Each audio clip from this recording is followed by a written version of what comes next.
para mí un honor que me hayan obviamente extendido la invitación y formar parte de esta fiesta académica que así se ha tenido a bien pues organizar.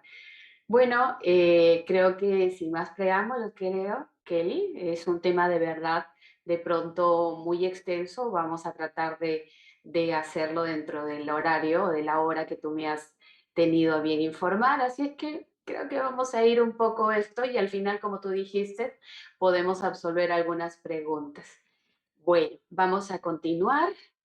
En primer lugar, bueno, ya lo dijiste, mi nombre es Priscila Paola Toledo Rodríguez, trabajo en el Hospital Guillermo Almenara y el día de hoy feliz de compartir este tema, un tema de especial interés para todas aquellas enfermeras que trabajamos en las distintas áreas críticas de vuestros hospitales, específicamente la unidad de cuidados intensivos, las enfermeras de sala de operaciones, emergencias y demás. Bueno, y en primer lugar, cuando hablamos de parámetros dinámicos de respuesta a fluido, no podemos exonerarnos en qué momento en la cual nosotros tenemos a bien esta información para poder consolidarlo en un trabajo que ostenta nuestra profesión como enfermeras intensivistas. Pues yo se lo voy a decir a través de esta pantalla, porque hablar de parámetros dinámicos de respuesta a fluidos son variables fisiológicas que nos ofrecen el día de hoy múltiples, obviamente, monitores hemodinámicos que han llegado, por cierto, a nuestras unidades de cuidados intensivos para quedarse. Y por eso que yo manifiesto esta pantalla, que lo tengo publicado en mi libro, bueno, y que al día de hoy se lo muestro, en mi diseño, porque quiero que lo entiendan de esta manera, el tema de la monitorización hemodinámica y estos complementos que el día de hoy vamos a poder entender de esta manera. Hablar de la monitorización hemodinámica de un paciente crítico en la actualidad es tal cual. Recuerdan ustedes que hace más de 20 años atrás nosotros solamente vamos a hacer una metáfora, ¿no?, respecto del paciente crítico y vamos a ver al paciente crítico como si fuera un iceberg. Y claro, nosotros hace 20 años solamente podíamos ver la punta del iceberg, ¿no? Y teníamos, sí, pues en las unidades de cuidados intensivos, no solamente un ventilador mecánico, que no es, obviamente, de una generación muy contemporánea el día de hoy, los que de pronto saben cómo se trabajaba en las unidades de cuidados intensivos de ese entonces, se inicia con un MA1, un MA2 en ventilación mecánica, los monitores multiparámetros nunca tan completos como el día de hoy, pero en ese entonces, pues nosotros podíamos ver la punta del iceberg a través de los monitores multiparámetros que nos ofrecían probablemente 8 variables fisiológicas de 6 a 8, las básicas, y con eso podíamos manejar un paciente crítico.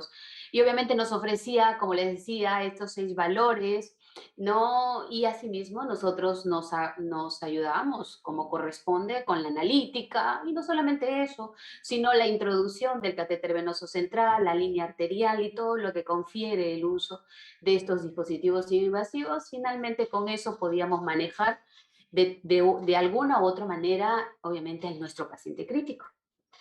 Eso era antes. Pero del día de hoy, con la innovación tecnológica puesto de manifiesto en nuestras unidades de cuidados intensivos, es que nosotros podemos ver más allá del agua. Es decir, vemos por debajo del agua, de eso de lo que cual nosotros no podíamos ver y solamente inferíamos tras una valoración clínica simplemente, porque eso es lo que teníamos. Esa era nuestra herramienta como profesional de la salud, tanto médicos como enfermeras. Entonces, la innovación tecnológica ha cambiado toda la historia de hacer enfermería intensiva, medicina intensiva en realidad. Entonces, ¿qué nos ha permitido ver? Y ustedes saben además que el tema de la monitorización hemodinámica a la cabecera del paciente, pues data de ya desde los años 72, desde el momento que Frank y Starling ponen de manifiesto el monitor, el catéter de arteria pulmonar, ¿no? Con obviamente detrás de eso, obviamente la casa Edward Swan Ganz, le ponen por eso el nombre, y en esto nosotros podíamos ver algunas variables fisiológicas estáticas, inclusive saturación venosa central, y etc. ¿no? Ahí iba cambiando el tiempo y a través del tiempo se iba sofisticando el catéter de arteria pulmonar. Pero ustedes saben que esa innovación tecnológica trajo consigo muchos efectos deleterios que el día de hoy, con el transcurrir del tiempo, obviamente la consigna de la innovación tecnológica cada vez era, obviamente, tratar de tener esas variables fisiológicas que nos ofrecía el catéter de arteria pulmonar, pero que obviamente no sea tan invasiva como lo era el catéter de arteria pulmonar. Así es que las casas, obviamente las diferentes casas, en diferentes países nos ofrecen los diferentes monitores que el día de hoy, como les decía inicialmente, lo tenemos en nuestras unidades de cuidados intensivos. ¿Qué nos ofrecen estos monitores? Estos monitores nos ofrecen esas variables fisiológicas que obviamente recomendadas, porque finalmente nosotros manejar un paciente crítico e ir ver debajo del agua, es decir, las variables fisiológicas, el comportamiento, no solamente de la macrocirculación y de la microcirculación, finalmente es el punto en la cual se ha obviamente trabajado sobre ese tema y se ha podido elaborar no solamente el proceso de atención del médico, porque el médico finalmente utiliza todas esas variables fisiológicas para de alguna otra manera identificar, usar en el diagnóstico, tener un diagnóstico preciso de cuál es el problema, obviamente, que aqueje en este paciente. No solamente eso, sino, obviamente, vemos respuestas cardiovasculares frente, en este caso, frente a la utilización de una reanimación hemodinámica, que más adelante también vamos a hablar muchísimo de eso, que en consecuencia estas variables fisiológicas nos permiten ver debajo del agua. Pero estas variables fisiológicas corresponde al saber qué es lo que pasa al interior. Y nosotros sabemos que lo que pasaba al interior y no conocíamos necesariamente era la obtención de ese volumen sistólico, ese gasto cardíaco y sus determinantes, y a través de estos monitores nosotros lo podíamos obtener. Gasto cardíaco, precarga, poscarga, contractibilidad, que eran determinantes del volumen sistólico, y en consecuencia estas variables fisiológicas nos han permitido, insisto, manejar adecuadamente al paciente crítico. Entonces, no solamente eso, sino que se iban tecnificando cada vez más estos monitores que el día de hoy no solamente nos ofrecen variables estáticas, sino además variables dinámicas, que el día de hoy los parámetros dinámicos de respuesta a fluido forman parte de esta conferencia.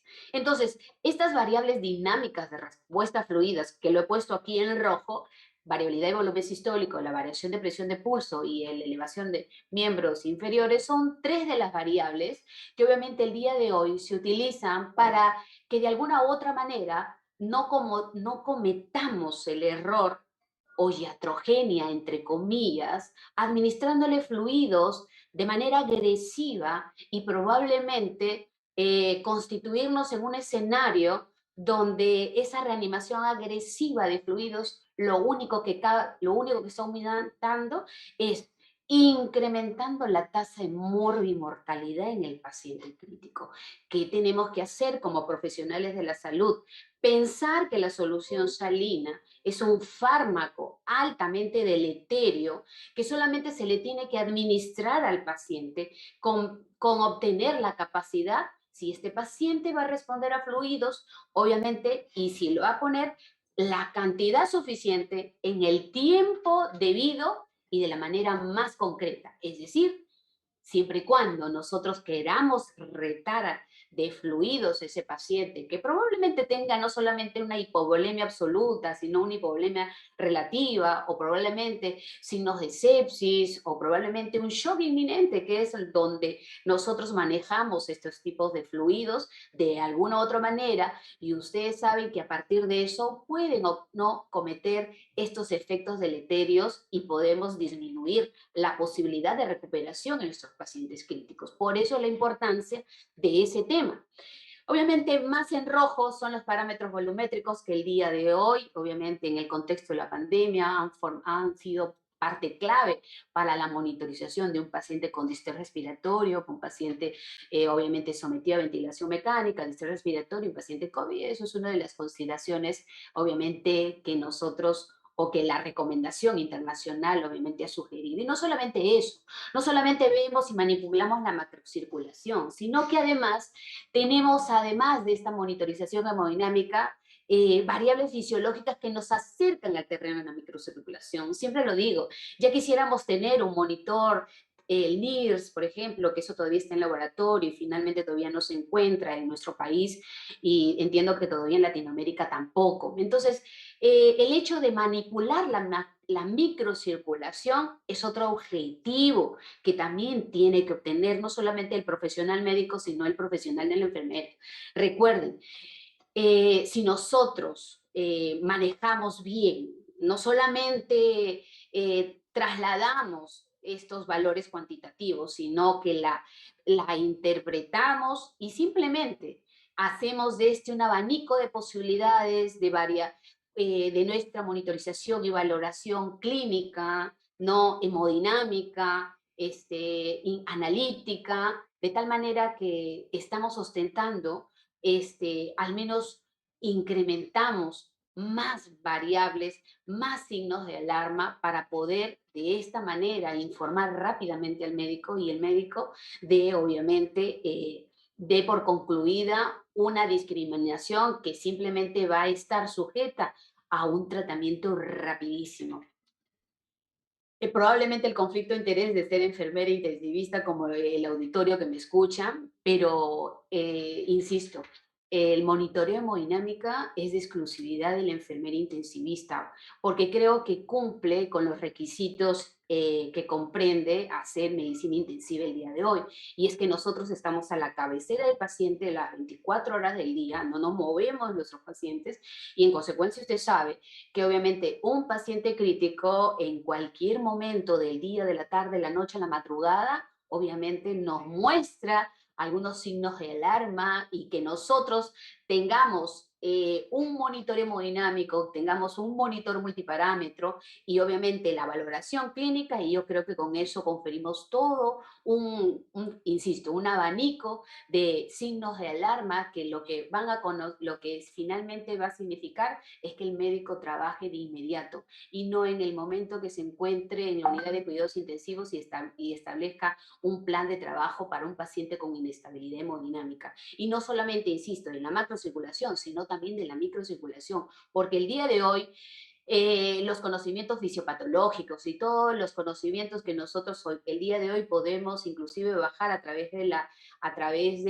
las redes, nos informan que justamente este conocimiento acerca de lo que nos trae la gasometría venosa es justamente ese conocimiento que debemos de obtener así, prontamente. Con eso estaríamos acercándonos, obviamente, a utilizar variables fisiológicas que nos estén diciendo cómo está el terreno de la microcirculación. Al menos nos está acercando. Como digo, no tenemos el otro monitor y en consecuencia nosotros estaríamos monitoreando no solamente variables que obviamente nos dicen cómo está la macrocirculación, sino la microcirculación y en consecuencia estamos monitorizando todo este iceberg, todo obviamente lo que nos ofrece el paciente crítico cuando está internado en la unidad de cuidados intensivos con inestabilidad hemodinámica que muy difícilmente podemos obviamente estar observando solamente con un brazalete, con una presión arterial, con una frecuencia cardíaca o de repente con una pulsometría. Eso queda muy corto. Por eso yo he querido traerles esta imagen para decirle cuán importante es el tema que a continuación vamos obviamente a ofrecer parámetros dinámicos de respuesta fluida. Pero antes le voy a decir cuál es el escenario. Y ya les dije que el escenario no es un escenario, obviamente, tan simple como la que quisiéramos. Y ustedes saben que los pacientes que llegan a la unidad de cuidados intensivos, más del 50% de los pacientes que ingresan a la unidad de cuidados intensivos, obviamente son pacientes con distintos tipos de shock. Independientemente del tipo de shock, que el shock séptico es en primer lugar, ¿no? Nos damos, obviamente, con esta situación en las cuales nosotros tenemos que inferir muchas situaciones. La enfermera intensivista tiene que poseer mucho conocimiento de lo que pasa acerca de estas diferentes sí, perfiles hemodinámicos, en este caso shock. porque estas situaciones, Alma, y además sepsis, nos van a terminar por, obviamente, acudir a un escenario, valga la redundancia, ¿no? Escenario finalmente, donde nosotros a través de la fisiología contemplamos que si estos pacientes, finalmente el séptico, el que finalmente hace shock, shock séptico o un shock mixto, finalmente la administración de fluidos es la primera medida terapéutica frente a un fracaso circulatorio. Entonces, por eso que la enfermera intensivista tiene que saber la fisiología, la fisiopatología para saber, obviamente, qué es lo que vamos a monitorear. Shock, colegas, no es hipotensión. Tenemos que deshacernos de la idea de que shock es hipotensión. Por eso le traigo esa imagen. Esta imagen, obviamente, nos lo trae, vamos a los años 2014, Sociedad Europea de Medicina Intensiva, publica esta definición y la dice de esta manera. Shock es la pérdida de la independencia entre el transporte de oxígeno y consumo de oxígeno. Ya no en un escenario de metabolismo aeróbico, no. En un escenario de metabolismo anaeróbico, donde los marcadores de perfusión tisular, como el ácido láctico, incrementan su valor por encima de 2 milimoles por litro. Y el otro marcador de hipoperfusión tisular es la saturación venosa mixta o saturación venosa central de oxígeno, bueno, que es su equivalente, obviamente por una diferencial de 5%. Esa bifurcación que usted ve en la pantalla, esa bifurcación, vamos a verla de manera virtual, ¿no? Este escenario es una zona de disociación celular. Entonces, shock no es hipotensión, shock va más allá que eso. Por el contrario, shock es un escenario donde no solamente hay alteraciones celulares, tisulares, metabólicas, hemodinámicas, donde hay marcadores de hipopresión arterial y nos van a permitir diagnosticar shock. Un paciente puede estar posiblemente despierto, normotenso, pero si usted le extrae una muestra de sangre a través de un análisis de gases arteriales, y usted sabe que, y ya le acabo de mencionar que shock no es hipotensión, que shock probablemente lo más cercano a definir el shock es tener un lactato por encima de 2 milimoles por litro, entonces usted está estableciendo un diagnóstico.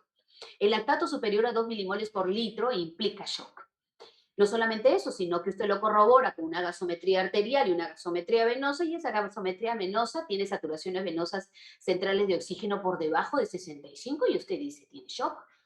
Pero el paciente está despierto, probablemente está un poco somnoliento, pero de repente tiene una piel plana. Claro, algunos son más sensibles al shock y otros no. Probablemente en esa valoración que nosotros tenemos que también sumar la identificación del shock acerca de la evaluación de la ventana neurológica, la ventana periférica, la ventana renal, entonces estaríamos construyendo un escenario donde nosotros sabemos que efectivamente el paciente tiene shock. Y en consecuencia nosotros estamos viendo, o de antes de que tenga shock, nosotros podemos inferir que ese paciente, que de pronto ese paciente, a través de la monitorización, de la valoración de estas tres ventanas, nosotros podemos decir que de repente mi paciente tiene sepsis y que de pronto nosotros tenemos que tener una analítica, hacerle un recuento, obviamente una analítica que comprende todo un sinnúmero de estar buscando sepsis en nuestros pacientes, marcadores inflamatorios, de repente leucocitosis, en fin, obviamente con desviación izquierda, bastones, y probablemente la indicación, y ustedes lo saben como yo, que desde el año 2016, sobreviviendo a la sepsis, la campaña sobreviviendo a la sepsis, dice que frente a un paciente así, pues no solamente hay que extraerle esa muestra, ver si tiene tiene lactato superior de 2 milímetros por litro, sino que además hay que hacerle cultivos, de repente antibióticos, y de pronto administrarle, obviamente, fluido 30 mililitros por kilo. Yo sé que todos mis colegas de emergencia, de sala de operaciones o UCI lo saben. ¿Por qué? Porque justamente en ese escenario de sepsis o shock, como lo muestro, lo primero que tenemos que saber es que tu paciente en ese momento va a ser taquimia, va a ser taquicardia, va a ser taquimia, y esa hipotensión relativa que entre comillas va a ser más tardía, obviamente de que usted lo va a poder ver, porque usted sabe que al interior, ¿no? Vamos a ir al interior del organismo, en este caso, la hipotensión activa los varoreceptores que se encuentra obviamente en el seno carotidio, en el arco órtico. Por eso es que nosotros no podemos, obviamente, inicialmente distinguirlo cuando le tomamos, obviamente, la presión al paciente. Pero en ese momento activa estos vasoreceptores y estos vasoreceptores hacen una señal al sistema nervioso central, específicamente el sistema nervioso autónomo, y este sistema nervioso autónomo, obviamente, se encarga de, obviamente, sintetizar. ¿Sintetizar qué? Noradrenalina, adrenalina, angiotensina. Por eso que inicialmente este paciente que justamente está en camino de hacer un franco shock, entonces lo primero que hace, usted le controla la presión arterial y lo único que tiene es una presión arterial alta. ¿No? Una hipertensión arterial que para usted probablemente ese paciente no tiene shock porque está pensando que probablemente shock es el problema, pero no, es hipertenso. Entonces, hay que intentar discriminar esto con la valoración neurológica y estos signos, porque probablemente el paciente está haciendo este pre-shock, ¿no? Porque allí es que la enfermera intensivista, en este caso la enfermera de hospitalización o la enfermera de emergencia, tiene que distinguir este proceso. Porque cuando nuestro paciente tiene hipotensión, la hipotensión aumenta, aumenta mayormente el grado de mortalidad en nuestro paciente. Porque ya cuando esté instalado el shock, el paciente indudablemente tiene que ingresar a la unidad de cuidados intensivos y nosotros ahí hacerle la optimización de los fluidos, la reanimación por lo general lo hacen en las emergencias y optimizamos fluidos y utilizamos los parámetros dinámicos de respuesta a fluidos para que justamente esos fluidos no ocasionen los efectos deleterios que inicialmente les acabo de mencionar. Por eso, entonces, tenemos que tener el escenario. Este es el escenario. Un paciente escéptico, un paciente con shock, un paciente que probablemente haya ido a la sala de operaciones, se haya operado, ¿no? Y probablemente el efecto, el efecto inmediato, los efectos adversos, probablemente de esto hayan ocasionado un medio interno no adecuado y en razón, obviamente, tiene la posibilidad de hacer sepsis, llegar a la unidad de cuidados intensivos y seguimos. Todo es la reanimación hemodinámica. Entonces, ¿a dónde quiero llegar? Si nosotros dijimos que el shock es en este caso la pérdida de la independencia entre el consumo de oxígeno y el suministro de oxígeno, entonces tenemos que monitorear el transporte y consumo de oxígeno. Si estamos diciendo que estas situaciones de shock o de sepsis o un paciente que va en camino de hacer shock tiene una variación, porque ya no llega a ser una homostasia, porque finalmente la homostasia radica entre la función cardiovascular y la función pulmonar, obviamente se encuentren dentro de los que nosotros configuramos como normales, porque la función pulmonar es probablemente es la que tenga que ver mucho con mantener los valores normales de un contenido arterial de oxígeno. Por eso es que nosotros decimos que el contenido arterial de oxígeno va a depender de la hemoglobina, va a depender de la saturación de oxígeno, va a depender de esa presión parcial de oxígeno multiplicado por 1.34, que es lo que es lo que nos permite decir que 1.34, 1.36, 38, 39, como ustedes lo encuentran en los diferentes libros, es la que obviamente se puede, obviamente combinar con un gramo, o en este caso de hemoglobina, se puede saturar con un gramo de hemoglobina, por eso la constancia, y en consecuencia, multiplicados y sumados estos, te tiene que dar un contenido arterial de oxígeno capaz de transportar una cantidad de oxígeno. Pero si mi paciente tiene sepsis, si mi paciente tiene shock, posiblemente el problema ya no va por este problema. Probablemente el gasto cardíaco es el que se esté alterando. ¿Y cómo lo podemos ver? Si ustedes saben que el gasto cardíaco es igual a la frecuencia cardíaca por el volumen sistólico, pero el volumen sistólico está determinado por la precarga, la poscarga y la contractilidad.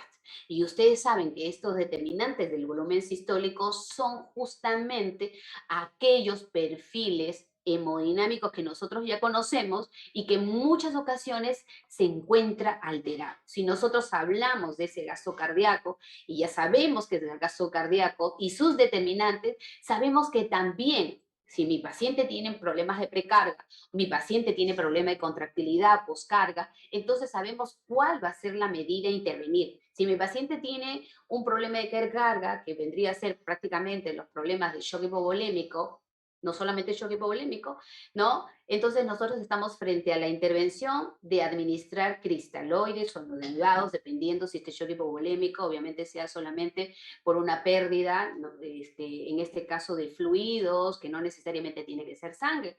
Pero si fuese sangre en el contexto de un shock hemorrágico, pues sí le tengo que administrar hemoderivados. Si mi problema, obviamente, fuera a nivel de contractibilidad, y acá hablamos de ese shock hipodinámico de llamado shock cardiogénico, probablemente el problema de contractibilidad le administremos inotrópicos y el paciente obviamente resuelve el problema del gasto cardíaco y con eso obviamente resolver el problema de fondo y con eso el paciente estamos favoreciendo que ese transporte de oxígeno que les acabo de mencionar sea adecuado y satisfaga las demandas metabólicas de oxígeno que requiere en este momento ese paciente crítico. Ahora, si fuera la inversa, si el problema fuera de postcarga, si ese paciente es muy, en este caso, hipertenso o viene con otra patología que adicione a este problema, pues le damos los vasoactivos, en este caso, nitroglicerina, nitroprusiato, si fuera el tema, y en consecuencia nosotros estaríamos favoreciendo, insisto,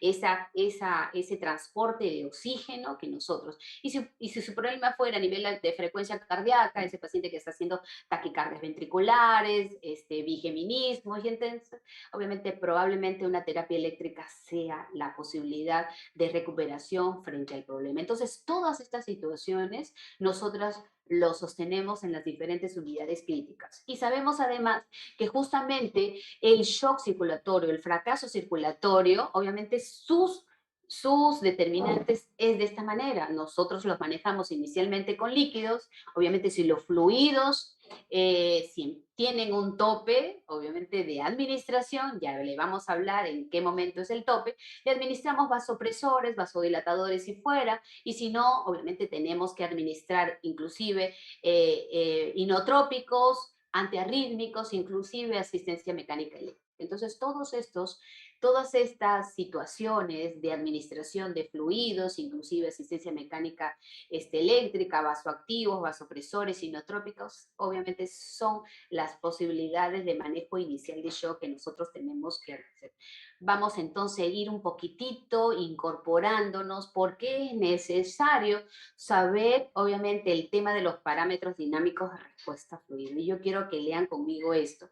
El corazón desempeña, obviamente, un papel importante, no solamente bombea sangre a través de las arterias, ¿no? Sino que también la succiona. Y ustedes esa palabra de término de succión, espero que lo tengan bien para que podamos entender el otro cuadro. Succiona la sangre desde el cuerpo hacia la aurícula derecha.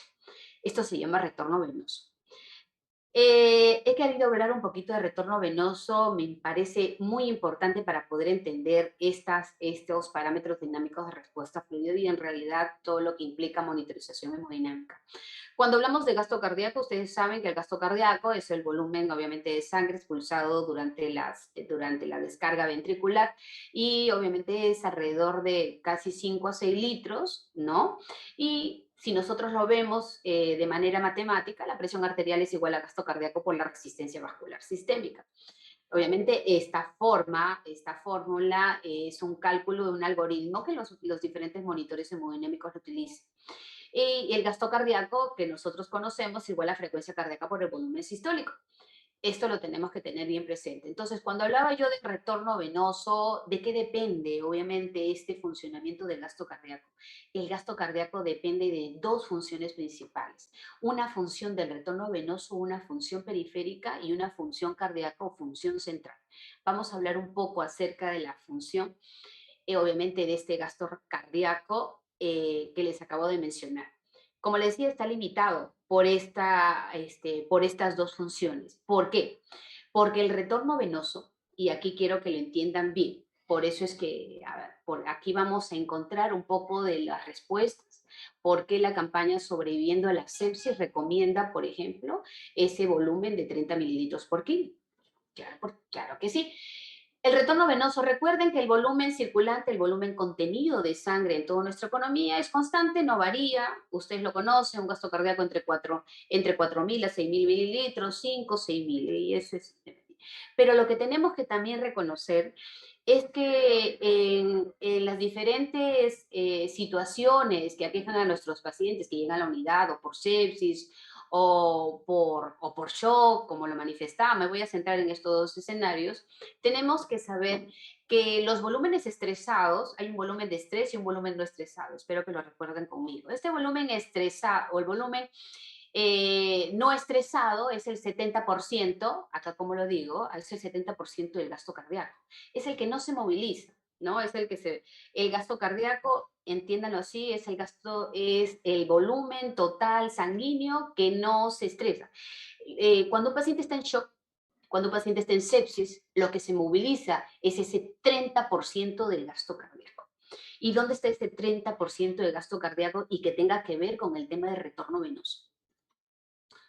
Sobreviviendo a la sepsis habla de que y recomienda la administración de fluidos de 30 mililitros por kilo en función a esta respuesta. ¿Por qué? Si tenemos un paciente que pesa 60 kilos, 70 kilos, tenemos alrededor de administrarle fluidos, si fuera 60 kilos, con 30 mililitros por kilo, entonces estamos hablando de administrarle casi 1800 centímetros o mililitros de volumen, casi 2 litros, y si tuviéramos 70, no, estamos hablando de alrededor de 2100. Entonces, estamos hablando de alrededor de 1800 centímetros de solución salina o de 2100, más o menos 2000.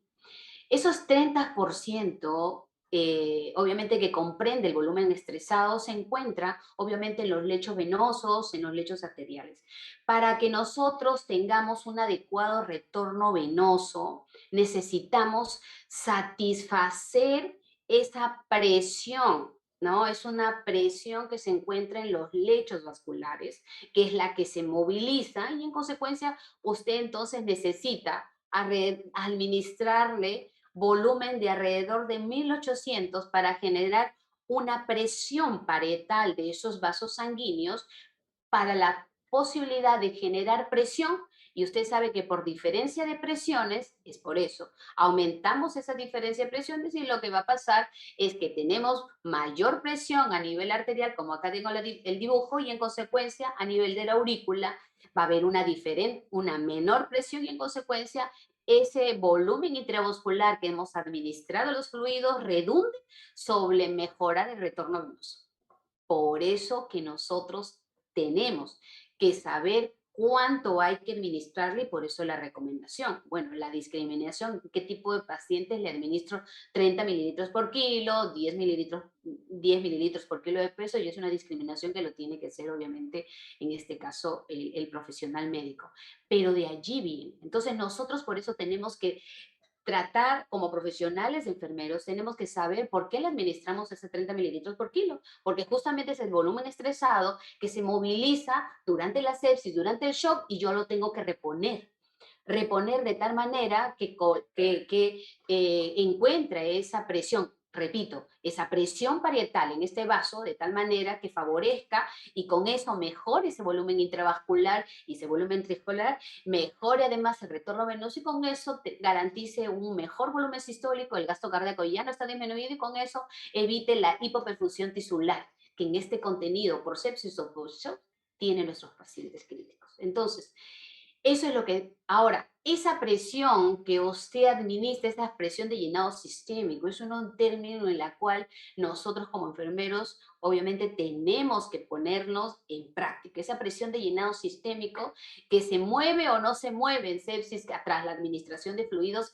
eso se espera. Mover y mejorar esa presión de llenado sistémico que favorezca el retorno venoso y con ello mejorar el gasto cardíaco y evitar esa hipoperfusión tisular. Finalmente, esa es una situación que debemos comprender. Otra situación que debemos entender es lo siguiente, la función cardíaca. Justamente es la función ventricular o curva de Frank-Starling la que debemos de recordar y traerlo a colación para el manejo de nuestro paciente crítico. ¿Por qué? Porque entender la curva de Frank-Starling nos va a permitir, obviamente, entender esa relación que existe en estas dos variables. La variable precarga y la variable volumen sistólico. Como ven ahí, en el eje de las X, bueno, no necesariamente es un cuadrado, en el eje de las X, obviamente las variables de precarga y en el eje de las Y, obviamente el volumen sistólico, por así decirlo, porque quiero que vean la imagen superior izquierda. Esta relación es una relación, como ustedes ven, no es una relación lineal, es una relación curvilínea. ¿Qué es lo que dice? Y esta relación curvilínea, esta imagen de aquí, es la función sistólica, es decir, es esa contractibilidad que necesito para mejorar mi volumen sistólico y obviamente tras la administración de fluidos, cuando yo mejoro la precarga, ese grado de estiramiento máximo antes de la contracción ventricular.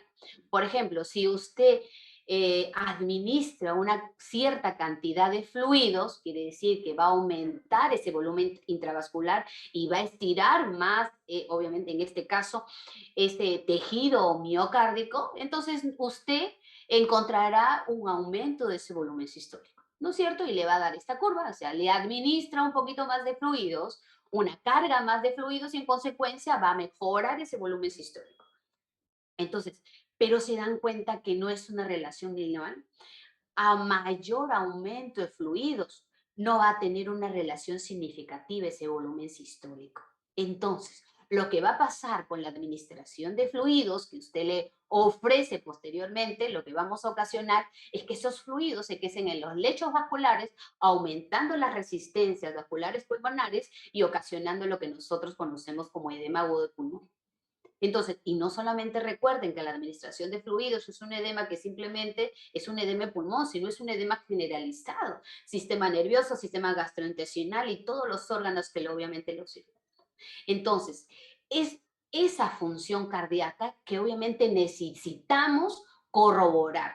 Si yo le administro fluidos, necesito saber si ese paciente es un paciente precarga dependiente. Si obviamente va a satisfacer la administración de fluidos, va a mejorar su precarga y tendrá la capacidad de mejorar la contractibilidad miocárdica para inyectar todo ese volumen sistólico que yo necesito para evitar la hipoperfusión tisular? Esa es la pregunta que obviamente necesitamos comprender y es lo que necesitamos evaluar tras esas variables fisiológicas que me permitan a mí determinar si mi paciente va o no responder a fluidos.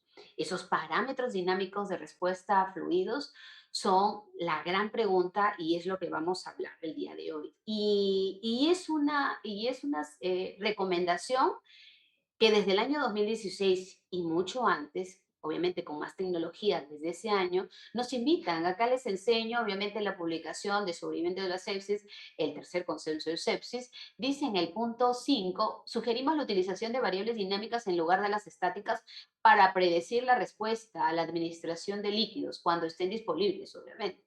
¿No? Entonces, no solamente eso, sino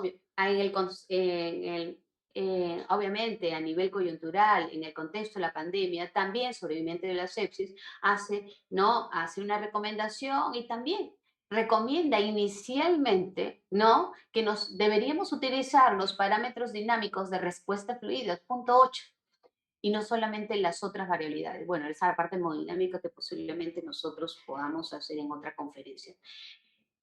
Sintetizando, las recomendaciones hoy en día, y si bien es cierto, son recomendaciones, yo insisto, todas las unidades de cuidados intensivos, todos los médicos que obviamente dirigen el plan de trabajo, o sea, se basan generalmente en estos tipos de recomendaciones. Ya la discriminación de cada médico obviamente ostenta más conocimientos en las cuales obviamente van a poder realizar el plan de trabajo adecuado en nuestros pacientes críticos. Entonces, son lo que tenemos que, es lo que tenemos que aprender como enfermeras intensivistas. Son recomendaciones, forman parte de un plan de trabajo diario en las unidades de cuidados intensivos y no podemos exonerarnos de ese conocimiento.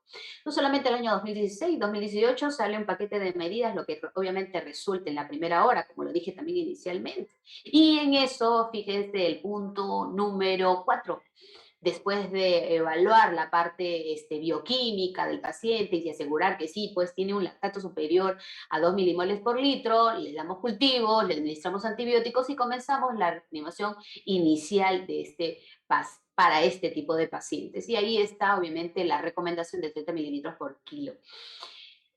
No solamente eso, sino la administración de vasopresores que también se lo voy a manifestar después. Entonces se define tiempo cero y ese tiempo cero es una de las situaciones que debemos de internalizar, manejar un paciente crítico. El paciente llega a la unidad de cuidados intensivos o llega a la emergencias, el triaje que obviamente le realiza la enfermera intensivista con todo el conocimiento de estas recomendaciones y obviamente de los monitoreos hemodinámicos que nosotros realizamos y no necesariamente monitoreos con este gran bagaje de herramientas de última generación, ¿no? La valoración clínica, la valoración analítica, van a ser siempre, obviamente, importantes y categóricas para poder establecer un diagnóstico y al menos un triage de identificación de la enfermera intensivista y saber a qué paciente le ponemos, obviamente, más atención para este tipo de medidas que nosotros tenemos que hacer.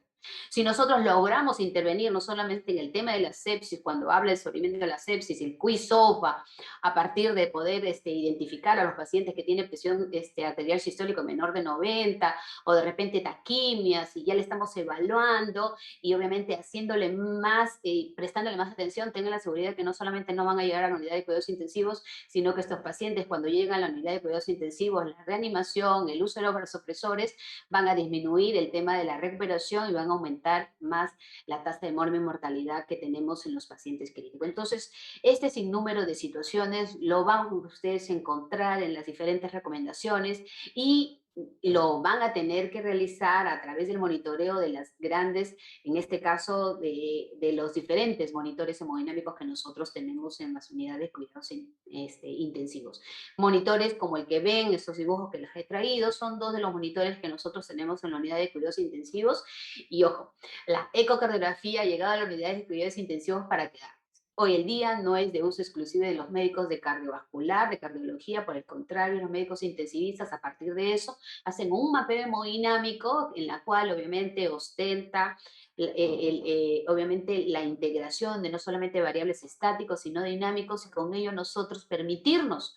¿Qué es lo que hacemos en la unidad de cuidados intensivos? El médico hace inicialmente, el paciente llega a la unidad de cuidados intensivos, hace un mapeo hemodinámico y yo, como enfermera intensivista, establezco estos monitores hemodinámicos mínimamente invasivos de tal manera que voy correlacionando si las variables fisiológicas que yo encuentro en este monitor hemodinámico están igual y muy parecida a que lo ofrece en la ecocardiografía, porque por uno y distintas razones, a veces las variaciones son obviamente muy, muy lejanos. Entonces, es una situación que también sugiero.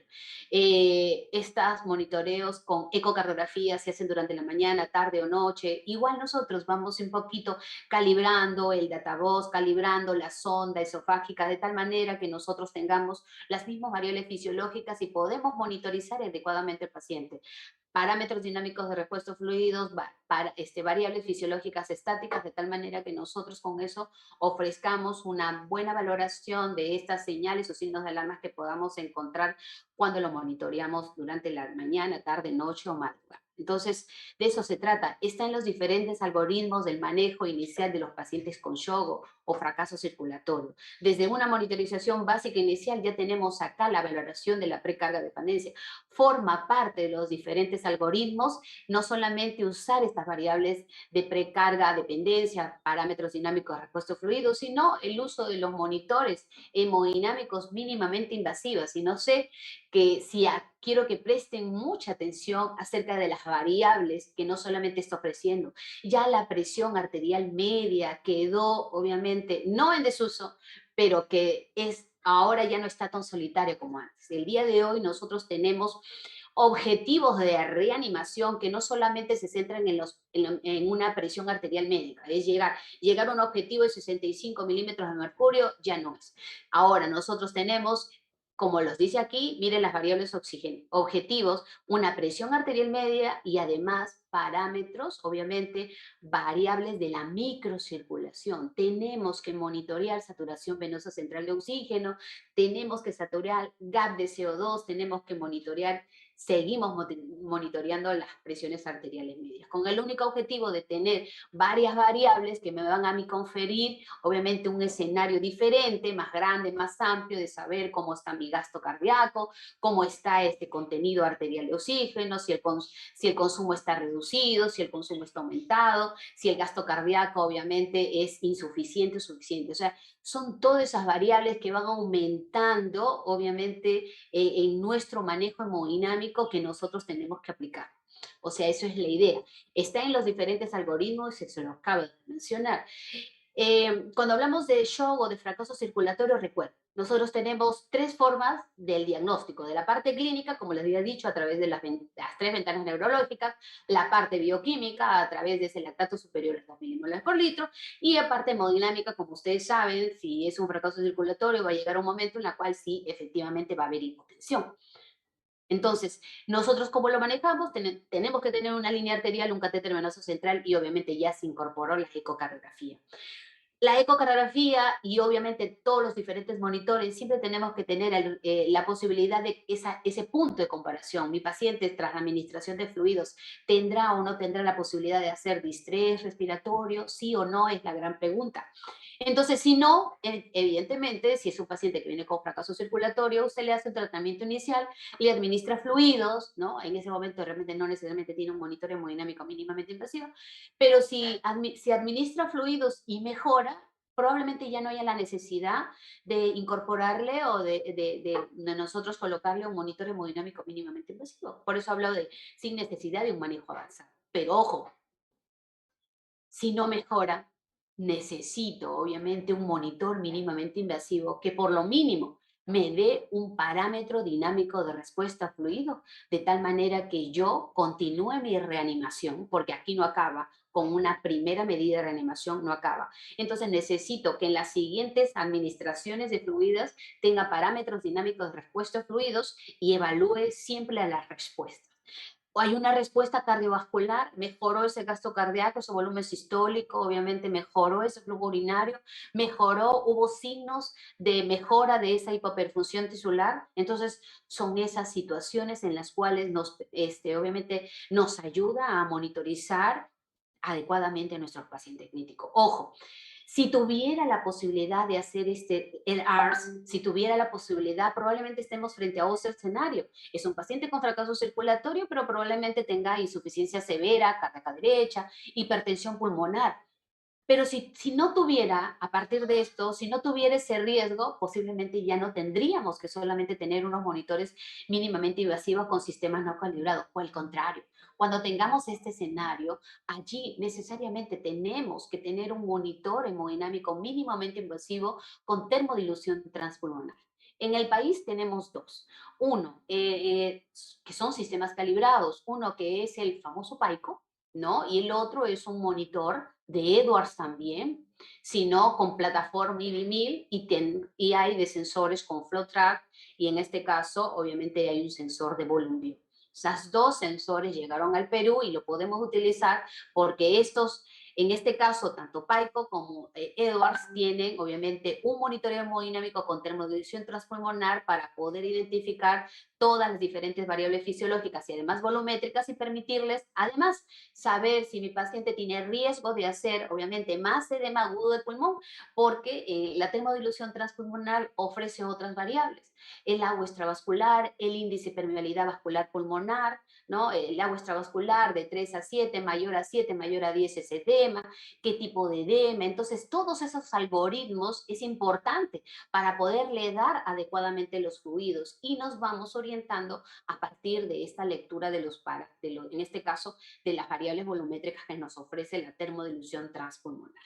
Ahora, una de las situaciones en las cuales, imaginemos que es una hipertensión pulmonar derecha, si fuera una hipertensión pulmonar derecha, ni estos monitores hemodinámicos de la termodilución transpulmonar pueden ayudar. Allí sí, necesariamente, se recurre a la inserción del catéter de arteria pulmonar, salvo algunas situaciones donde tengamos a un eminente médico que haga una ecocardiografía, no una ecocardiografía o esos mapas hemodinámicos en las cuales obviamente por ahí dicen que de repente pueden ostentar tanto conocimiento y de pronto a través de una ecocardiografía, no ellos extraer variables fisiológicas que le permitan manejar, por ejemplo, a un paciente con hipertensión pulmonar. Bueno, esos criterios médicos, pero ese es un mundo en los cuales la enfermera intensivista no puede soslayar estos tipos de conocimiento, porque finalmente, y lo vuelvo a insistir, este monitoreo de las variables fisiológicas son parte de nuestro trabajo. Nosotros hacemos los monitoreos. No solamente ofrecemos al paciente y le ofrecemos una saturación de oxígeno, una frecuencia cardíaca, temperatura y respiración. No, eso ya cambió. Este mundo nuevo de la medicina intensiva, donde la enfermera intensivista forma parte, pieza clave del manejo de la atención del paciente crítico, es justamente forma esa pieza clave porque nosotros realizamos el monitoreo. Así es que hay que seguir aumentando, obviamente, no solamente el conocimiento de estas variables fisiológicas, sino además aumentar esas variables o esas variables fisiológicas para que de alguna u otra forma usted entrene y obviamente cuando se encuentren con esos signos de alarma tengan la seguridad que va a tener, obviamente va a ser de beneficio práctico para el paciente crítico. Nosotros no tenemos que esperar el apoyo obviamente de nuestros compañeros médicos, sino que nosotros estamos a la cabecera del paciente y yo creo que podemos con eso bastante ayudar, más bien nosotros ofrecerlos esos signos de alarma, que obviamente nos va a permitir a nosotros despegar de esa situación anterior y obviamente con más conocimiento tratar de apoderarnos más de nuestro trabajo dentro de la unidad de cuidados intensivos. Y estos son de los dos monitores obviamente recomendados en la atención del paciente crítico porque nos ofrece esas variables volumétricas que les acabo de mencionar. Entonces creo que acá lo traje, sí. Cuando hablamos de termodilución transpulmonar, una de las consideraciones especiales para poder indicarles justamente es en este tipo de valoración a través de la administración de fluidos, ¿no? Te habla de una precarga global, HEDB, ¿no? Y la administración de fluidos. Si el paciente obviamente requiere fluidos, usted tiene que obviamente evaluar la variabilidad de volumen sistólico, la variación de presión de pulso, elevación de miembros inferiores. Pero si no fuera así, si el paciente obviamente no es respondedor a fluidos, ¿qué necesito adicionar más? Necesito esas variables fisiológicas que contemplen obviamente variables volumétricas, qué es lo que pasa al interior obviamente de la región pulmonar para yo poder estimar adecuadamente si necesito o no fluidos mi pacientes, porque ya hay un riesgo inminente de un tipo de edema y es lo que este algoritmo es lo que hace bastante importante el uso de la termodilución transpulmonar. Ustedes saben que el agua extravascular, el valor normal es de 3 a 7 mililitros por kilo, lo dije anteriormente, y si es mayor a 10, nosotros estamos frente a edema, definitivamente. Más de 10 mililitros por kilo de peso es edema. Entonces queremos saber de qué origen estamos hablando, de qué tipo de edema, o es edema inflamatorio, o es edema hidrostático. Ahí sí interviene el índice, obviamente, de permeabilidad vascular pulmonar. Si su índice es superior a 3, usted está frente a un síndrome respiratorio agudo. Y si su índice de permeabilidad vascular pulmonar es menor a 3, entonces usted está frente a un edema agudo de pulmón. Entonces, ese es un poquito el escenario que nos ofrece la termodilución transpulmonar, de tal manera que la administración de fluidos tenga un escenario donde nosotros no nos permitamos errores, porque estos errores en la administración de fluidos lo único que va a socavar, obviamente, es la recuperación del paciente crítico. Entonces, tenemos que ir entrenándonos más y ir conociendo esto. Esto no es tan antiguo, al contrario, esto es un tema nuevo, 5 años, probablemente de 5 años en adelante ya, y Perú tiene que definitivamente estar utilizando esas variables fisiológicas, nuestras colegas enfermeras, estoy seguro que se van a enamorar de estos temas porque es un recurso bastante necesario para poder manejarlo y utilizarlo en la unidad de cuidados intensivos, ¿no? Entonces son de estos diferentes monitores, la ecocardiografía, como ya les dije, ¿no? Eso está en la unidad. Estos son los diferentes monitores que el día de hoy tenemos en el país, inclusive hay otros, bueno, pero esto es lo que llegó a nuestro hospital, ¿no? Entonces, es el tema, recuerden, y todos los perfiles hemodinámicos en el contexto de un fracaso circulatorio tienen como tal la valoración de precarga, ¿no? Tienen Mire, la variación de presión de pulso, la variabilidad de volumen sistólico, todos ellos nos pueden inferir, porque recuerden, en los diferentes escenarios de tipo de shock, nosotros siempre tenemos que estar valorando, obviamente, estos parámetros dinámicos de respuesta a fluidos para poder, obviamente, seguir abordando de manera eficiente al paciente crítico. Entonces, eso es un tema de la cual nosotros, insisto, no podemos exonerarnos, insistamos. Cuando hablamos de parámetros dinámicos de respuesta a fluidos, siempre traigo aquí a la sala virtual en esta ocasión a un gran hemodinamista, por eso pongo aquí el médico intensivista Michael Pinsky. Obviamente uno, creo que de los sucesores de Frank Starling, hablan mucho de monitorización hemodinámica, él y su grupo de amigos, como siempre lo llaman.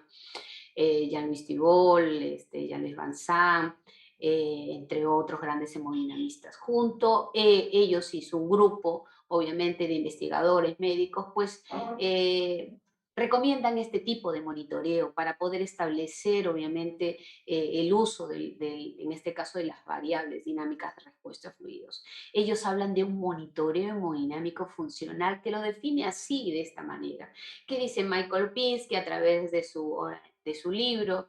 Obviamente, monitoreo hemodinámico. Dice, hablar de monitoreo hemodinámico funcional es hablar de ofrecer o proporcionar una herramienta, dice, basada obviamente en la aplicación de medidas que cuantifican de manera dinámica el rendimiento cardiovascular y no en variables fisiológicas.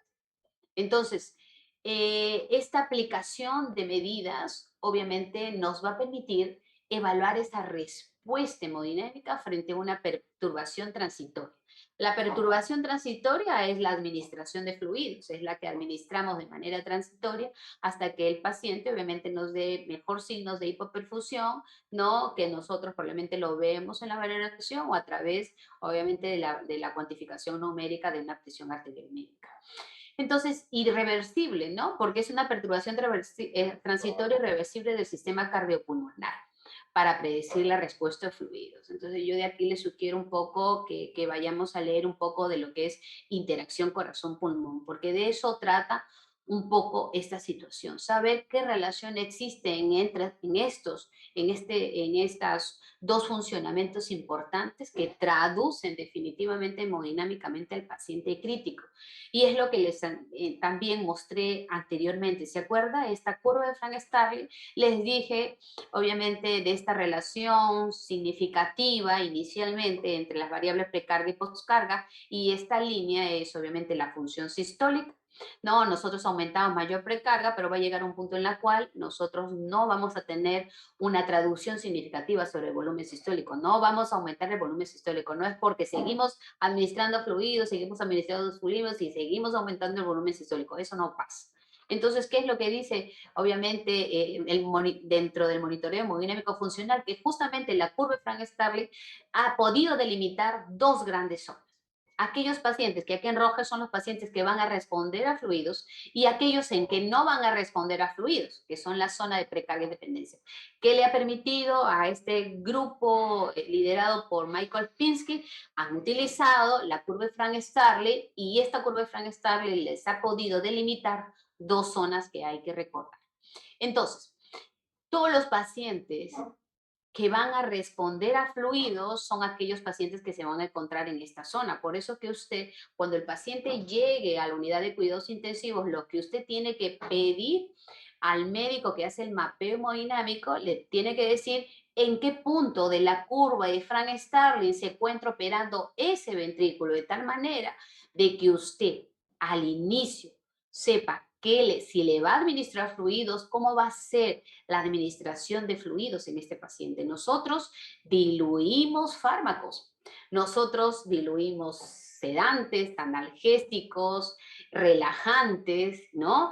Y no solamente eso, administramos dietas, colocamos antibióticos, entre otras cosas. Y si ustedes se dan cuenta, nosotros en el primer día, por lo general, el primer día, cuando ese paciente viene inestable hemodinámicamente, a veces tenemos a sumar en estas casi 24 horas alrededor de entre 3.000 a 5.000 de volumen. Cuando nos damos cuenta, le hemos administrado tantos fluidos que el día de hoy creo que intentemos reflexionar el tema. Entonces, cuando le pregunto esto al médico de turno, él me tiene que decir en qué punto de la curva de desarrollo estable se encuentra esos ventrículos. Porque si a mí me dice que está en una zona de precarga e independencia, entonces conversamos y obviamente la opción de la concentración de fluidos vendría a ser una forma, recuerden, lo que nosotros administramos es solución salina y la no fisiológica, porque aquí voy a tomar un poco de lo que dice el doctor Arnaldo Dubín de Argentina, a la cual yo sigo mucho, inclusive un médico y también intensivista de Chile, que no les gusta que le hablemos de solución salina o solución fisiológica, porque de fisiológica no tiene nada. Colegas, nosotros como enfermeros, enfermeros intensivistas, tenemos que también utilizar esa interjección, porque lo hablan así.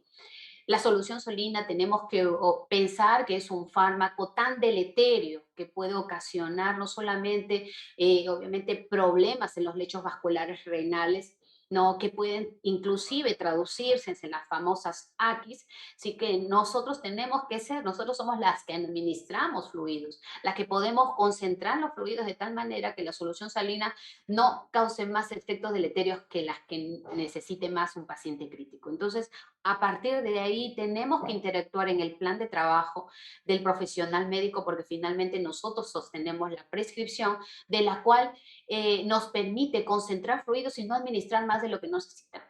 Si nosotros le administramos 10 mililitros de fentanilo, 10 mililitros de probablemente propofol, le administramos relajantes musculares, 10 mililitros son 30 mililitros, de repente a partir de ahí le administramos dieta, de repente 20 si es trófica, 60, 80. Por cada hora le administramos a nuestros pacientes alrededor de casi 100, 200, 100 como mínimo, inclusive 200 mililitros de fluidos que obviamente se encuentran con la dilución de nuestros fármacos. Pero su paciente, usted dijo que como mínimo yo estoy tranquila con 30 mililitros por kilo. Yo pienso que tan tranquila no debemos estar, porque si es 30 mililitros por hora y le administramos alrededor de casi 100 mililitros con todas nuestras infusiones, yo pienso que estamos llevándolo al paciente a tener balances hídricos muy positivos. Entonces, eso no es la situación. Concentrar fluidos vendría a ser, obviamente, una situación que es la que tenemos que empezar a discriminar en cada una de sus respectivas unidades de cuidados intensivos. Una sugerencia que a partir de esta conferencia se los transmito. Es muy importante saber, no a todo le podemos diluir por 100. Recuerda que el paciente va a ser fiebre. Si tenemos un cloruro de 250, no le administramos un gramo de antalgina con esos 250, sabiendo que mi paciente tiene balances hídricos muy positivos. Y no estoy hablando de una reanimación hemodinámica agresiva, rápida, no, estamos hablando de esas soluciones salinas que le administramos con meropenem, con vancomicina, con omeprazol, con corticoides, con pseudoanalgesia. Sumemos todo eso e intentemos siempre mirar los balances hídricos que no sean positivos y mucho más balances hídricos positivos más acumulados. Porque lo que no estamos haciendo bien es concentrarnos en qué significa la solución salina para el paciente crítico. Entonces, esta es un poco la situación que el día de hoy me he permitido sugerir, porque finalmente de esto se trata.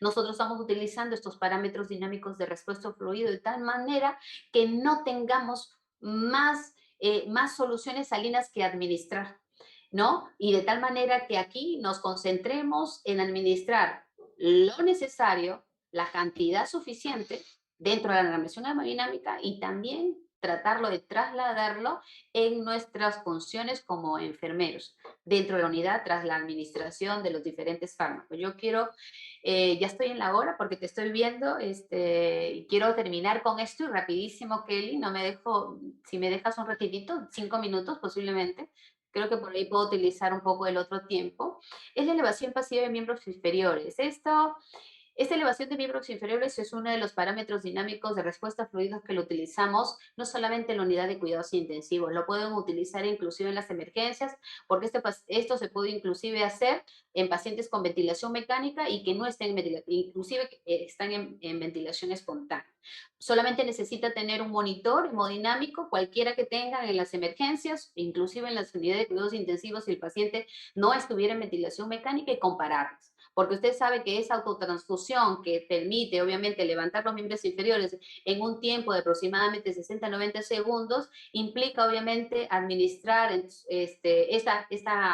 esa sangre que se encuentra en los lechos más distales del paciente y aumentar esas presiones intratorácicas y con ello mejorar el volumen sistólico y comparar con el volumen sistólico el gasto cardíaco. Con el volumen sistólico comparamos en un 2% y el gasto cardíaco sobre un 10%.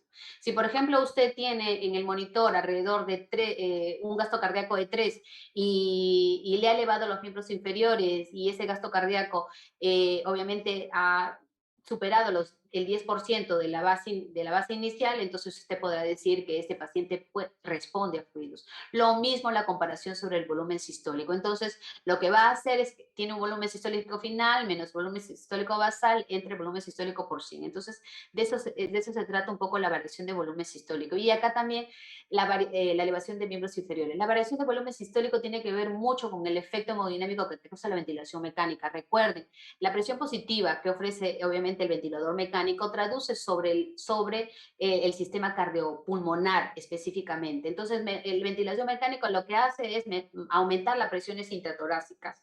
Estas presiones intratorácicas lo que hacen es disminuir el retorno venoso. Y si usted sabe que disminuye el retorno venoso, que ya lo habíamos hablado inicialmente, eso significa disminuir la precarga del ventrículo derecho. Lo mismo pasa en el izquierdo. Y con eso disminuimos esa descarga ventricular, ese volumen, se hace cada vez pequeño y en consecuencia lo único que tenemos es que nuestra presión arterial sistólica disminuye, lo mismo que la presión de pulso. Recuerde, los diferentes monitores hemodinámicos utilizan justamente esos cambios cíclicos que ofrece ese ventilador mecánico, que se caracteriza obviamente en un ciclo de respiración, tanto en inspiración como expiración.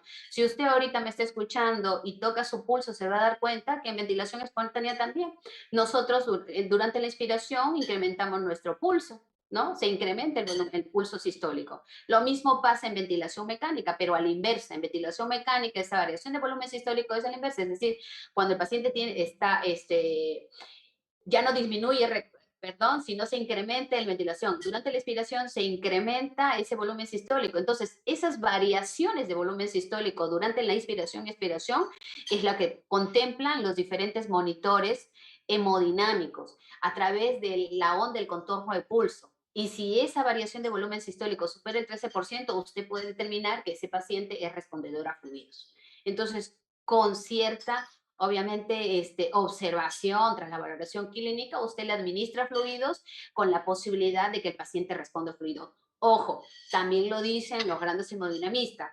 Cuando usted le administra, y todos los pacientes que responden a fluidos, solo el 50% de los pacientes respondedores a fluidos van a mejorar el estado hemodinámico del paciente. Entonces, tenemos que ser bien cautos que tras la administración de fluidos, el paciente responde a fluidos y le seguimos administrando fluidos, cuando nos damos cuenta, no solamente el paciente empieza a hacer la sincronía con el ventilador mecánico, sino el médico le hace una ecografía, empiezan las líneas B. Entonces, dentro de la unidad de cuidados intensivos hay que hablar muy bien acerca de lo que significa, obviamente, las fases dinámicas de shock, lo que pasa en la parte de rescate, optimización, estabilización y desescalamiento. La enfermera intensivista tiene que saber en qué fase nos encontramos para poder manejar adecuadamente. A veces informamos al médico que el flujo urinario ha disminuido y por ahí dicen, entonces administre de 500 mililitros y nosotros vamos corriendo y vamos y administramos 500 mililitros de solución salina. Yo creo que la enfermera tiene que ser el punto de quiebre en las cuales exijamos que nosotros no administramos fluidos si es que no tenemos antes una parámetro dinámico de respuesta a fluidos o tras una ecocardiografía si efectivamente el paciente requiere fluidos para mejorar este volumen sistólico. Recuerde, si la administración de fluidos no permite mejorar ese estado hemodinámico Entonces estamos en los vasoactivos. Los vasoactivos hacen lo mismo que los fluidos.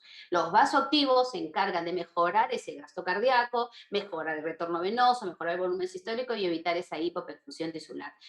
Para toda la regla hay una excepción. Cuando hablamos de variación de presión de pulso que usted tiene a través de la línea arterial con el sistema de FlowTrack, también puede evaluar la variación de presión de pulso y lo puede hacer ahora en los monitores multiparámetros. También ofrecen, obviamente, la lectura de esta variación de pulso, pero hay que tener estas limitaciones que los tengo aquí, por favor, y las link, porque, insisto, para cada ley hay una excepción, pero si utilizamos adecuadamente estas variables, no podemos exonerarnos de la lectura y la interpretación de las mismas. Así es que desde aquí la sugerencia del caso y nada, que le disculpe un poco la demora. Yo creo que aquí acabamos.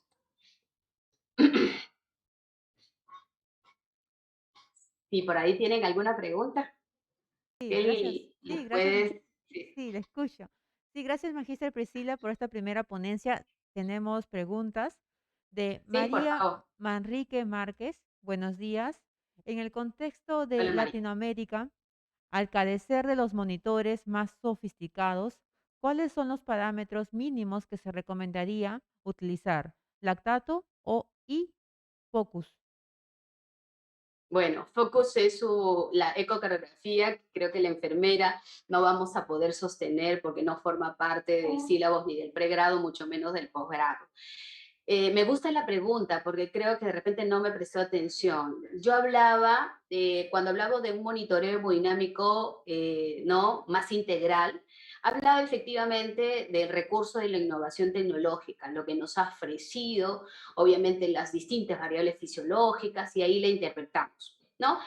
Pero si no la tenemos, colega, lo más simple, hay que regresar a la valoración clínica, hay que valorar, hay que utilizar más adecuadamente el estetoscopio. No es que la valoración clínica, porque la innovación tecnológica ha llegado a nuestras UCIs, nos vamos a exonerar de hacer lo que siempre hacemos. Pero lo que sí es cierto es de que hay un recurso válido que para mí es el prioritario, se los digo categóricamente.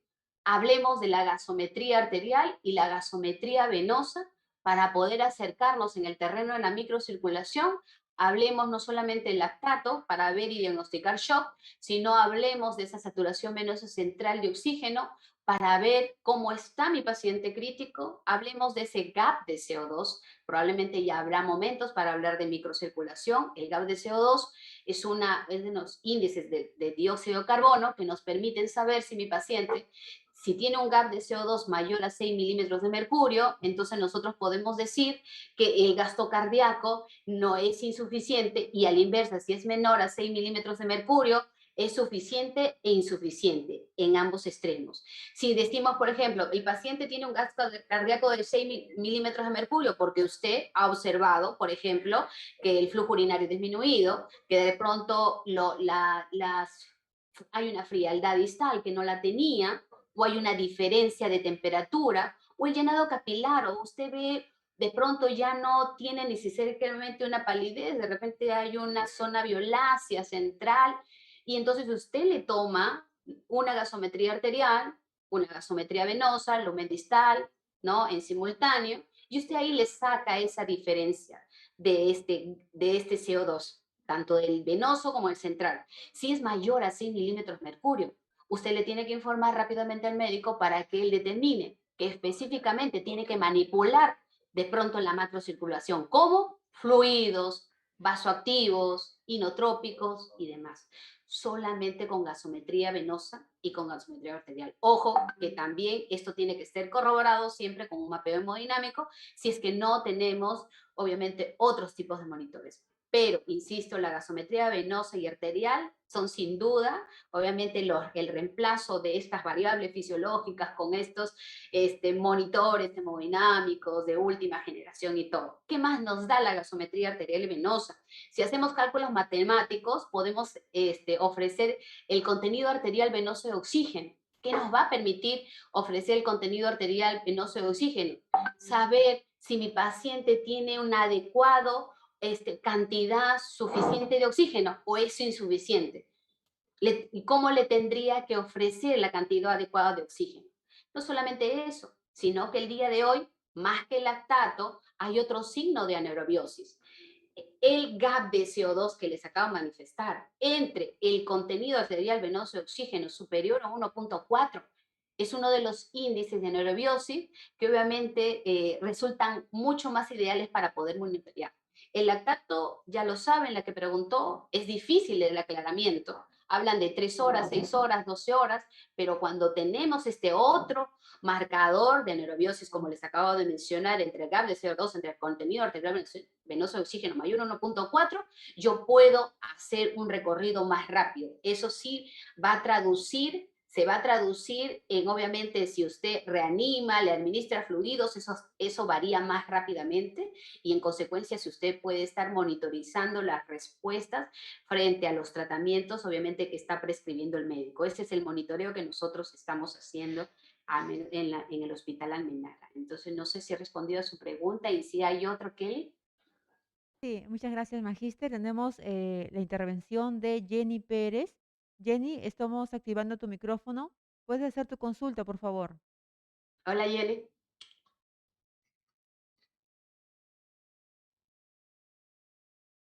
Dando que puedan activar el micrófono. Liz Díaz. Muy buenos días, licenciada Liz. Hola, Liz. Parece que no hay audio, no. Eh, Quizás a veces pueden levantar la manito para ser presentes, a veces suele pasar. Ah, ok, ok. Eso debe ser. Ok, listo. Magíster, ¿podemos continuar con su siguiente tema? Claro, y de repente al final, como es seguido, probablemente respondemos las preguntas de este primer bloque y continuamos con la segunda. Gracias, Kelly. Entonces vamos con la segunda.